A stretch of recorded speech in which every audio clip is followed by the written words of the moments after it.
নমস্কার, নীরব কথা এন্টারটেনমেন্ট চ্যানেলে আপনাদের সকলকে জানাই স্বাগত। নমস্কার, আমি সুমিতা চৌধুরী। আজ 26শে জানুয়ারি গণতন্ত্র উপলক্ষে আমার 3টি ছোট কবিতা নিয়ে একটি কবিতা কোলাজ সৃষ্টি করার চেষ্টা করেছি। প্রথম কবিতা, গণতন্ত্র পুজো।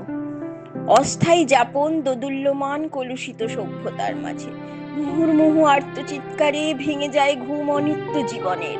শিক্ষার মেরুদণ্ডটা খণ্ড বিখণ্ডিত হয়ে পড়ে আছে আস্তাকুড়ের এঁটোয়। হায়নাদের উদর পূর্তি চলে তাকে ঘিরে দিনে রাতে। তারই মাঝে আজ সরবে পালিত হচ্ছে গণতন্ত্র পুজোর উৎসব। যত গণরব কাল কুঠুরিতে বন্দি করে সল্লাসে। আজব গণতন্ত্র, দ্বিতীয় কবিতা।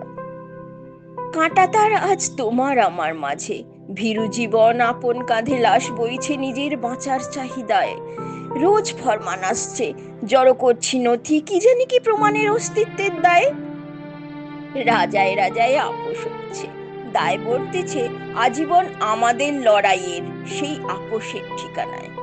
রাজতন্ত্র বিলুপ্ত ইতিহাস বলছে, যদিও প্রজারও নিম্ন ভৃত্যের তকমা আজ আমাদের আজব গণতন্ত্রের ভূমিকায়।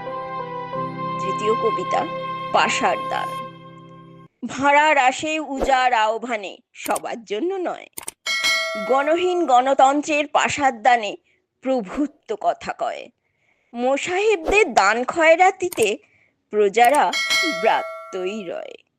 নমস্কার।